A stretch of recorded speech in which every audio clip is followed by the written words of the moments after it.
Guess what? Positive thinking can heal you of any disease.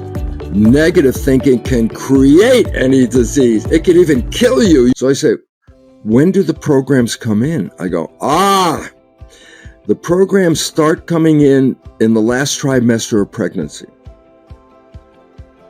Anger has a chemistry. Jealousy has a chemistry. All of our emotions are chemicals. I say, so what? I say, well, you have a thought in your head, and that thought is translated into chemistry by the brain. The chemistry goes into the body via the blood. So what was the point? What was the starting point of that cascade? And the answer was a thought. And then people go, oh, thinking, positive thinking. I go, guess what?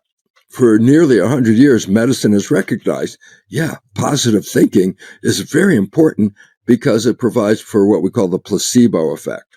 You have an illness. The doctor said, here's the greatest new pill. This is made just for your illness. You take that pill, you get better. And then you find out the pill was a sugar pill. You're only left with one conclusion. What heals you?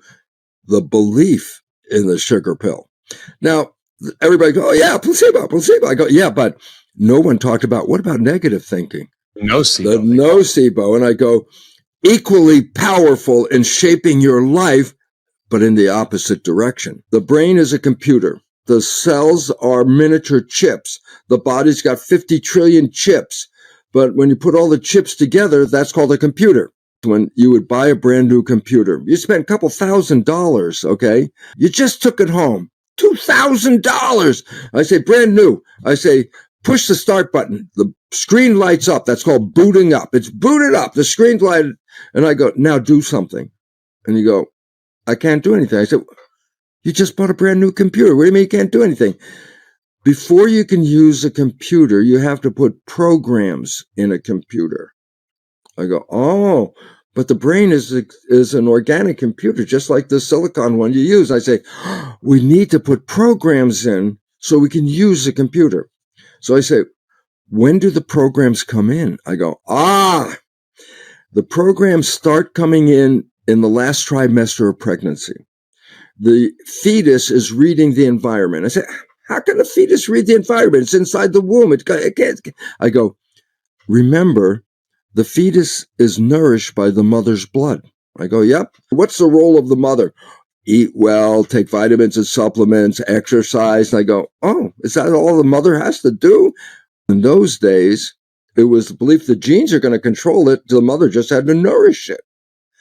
In the new day of epigenetics, where environmental signals are important, all of a sudden I say, blood has nutrition and blood has environmental signals.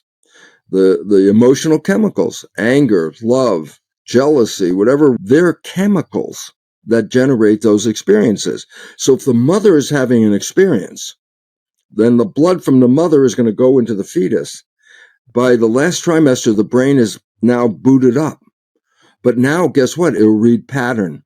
If the mother has periods of anger, then the chemistry of anger comes in periodically. That's a pattern. The fetus will learn that. If the mother's happy, then good, happy, loving chemistry comes to the fetus, and the fetus is happy. So all of a sudden I say then the first programming occurs even before you're born. Because while you're in the womb, your brain is downloading programs because the mother is Head Start program. She sees the world in which the fetus is going to live. If the world is war-torn, there's war and violence, and she experiences that, then the chemistry that goes to the fetus is the stress chemistry, which will cause the body to build up like an athlete and become a fighter, like a street fighter. What's the mother's perception of the world? If she feels safe and happy, then the baby is getting information. I'm safe, happy, grow, be in love. If she's angry or she's afraid, then the fetus is afraid. Does the fetus know why? No.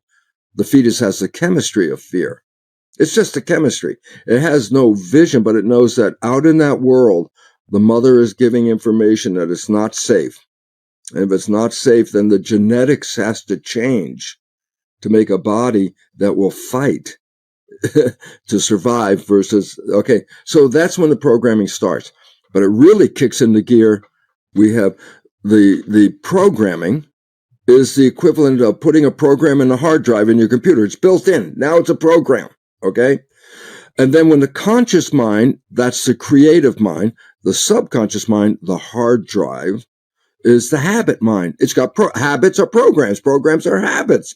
And so I learn from experiences. I create programs in my hard drive. But when I'm conscious, the conscious mind is like the creator that types on the keyboard. I can type in all the wonderful messages. I want to be healthy. I love life. I'm going to get a great job. I'm going to find a great relationship. I say, oh, that's conscious. That's creative. That's cool. I go, what about the subconscious? I say, no, the subconscious programs didn't come from you. They came from your experiences in the environment during the development. When you're born, was your father a happy person or an angry person? Is your mother, why do I need a program? I'll tell you why I need a program. I have to fit into a family. I have to fit into a culture. And I go, yeah, but cultures change over time. That's why it's not genetic. You have to learn culture. How do you learn? I say, how does an infant learn? They can't read a book. They can't go to school. And here's the secret. For the first 7 years of your life, your brain is not operating with creative consciousness, which is right behind your forehead. It's operating off of hindbrain, hard drive. And I go, so why is that important? Because the hard drive is downloading experience. How? Watch your father. Watch your mother. Watch your siblings. Watch your community. In a state of that development, and the brain is in a vibration state, you can put wires on a person's head and read the brain function. It's energy, vibrations. If you put the EEG on the child's brain up through age 7, it's not functioning at the higher vibration of consciousness. It's functioning just a little lower. It's called theta vibration. I go, so what's theta? Theta is hypnosis. I go, so what does that mean? For the first 7 years of a child's life, the brain is not using creativity. The brain is in hypnosis. What is it doing?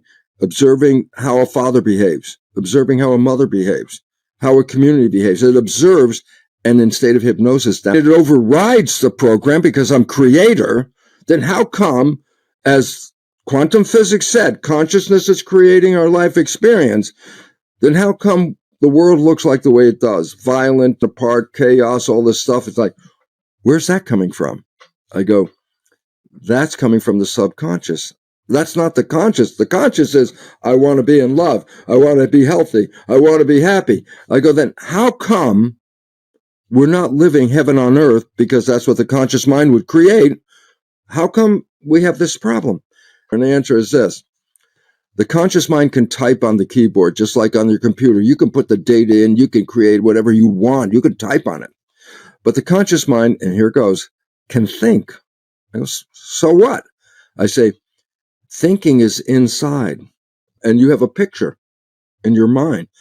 Then when you were using your conscious mind, body is a vehicle, like a car. It moves around. It's got a steering wheel. It's got its hands on the steering wheel looking out the window. It will drive you to wishes and desires. But the conscious mind can think. What the hell does that mean? It's not looking out the window. The moment you start thinking, you're not looking out, you're looking in. I say, what if you're driving the car and you start thinking? I go, then you're not looking out the windshield. I go, don't worry. You know why? The subconscious is programs. It knows how to drive the car, and it's 1,000,000 times more powerful than the conscious mind. So guess what? You don't even have to pay attention to the road. The subconscious mind will drive it. Every time you are thinking, then the conscious creative mind is no longer looking out the window. It's looking inside. So every time you are thinking, then the conscious mind's not controlling the vehicle. I go, but I'm still here. And I go, the subconscious has got programs. And so the moment the conscious mind is thinking, the subconscious mind autopilot takes over. Now I'll tell you where the problem is.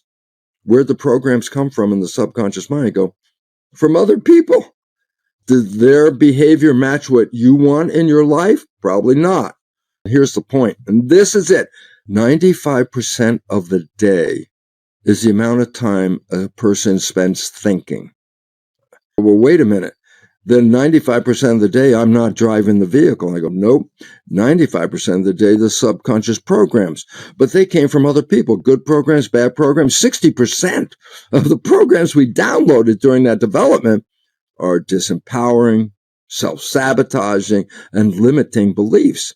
And I go, but you're operating 95% of the day from those programs, not from the creative program, because the creative mind is thinking, the biology is taken over by the program. Are you running your life, but are you running it with the conscious creative mind, wishes and desires? Or are you running it with the subconscious mind, habits and programs? The answer is 95% of the day, you're running it from the programs. 動画を最後までご視聴いただきありがとうございました。今回、ブルース・リプトン先生がお話しされていた子宮にいた時、そして7歳ぐらいまでの幼少期に潜在意識にインストールされたあなたが無自覚なプログラムに気づき、それを解除する心身リセットコーチ養成講座のプレゼントをしております。お受け取りは概要欄のリンクからお願いいたします。それではまた次の動画でお会いいたしましょう。バイバイ。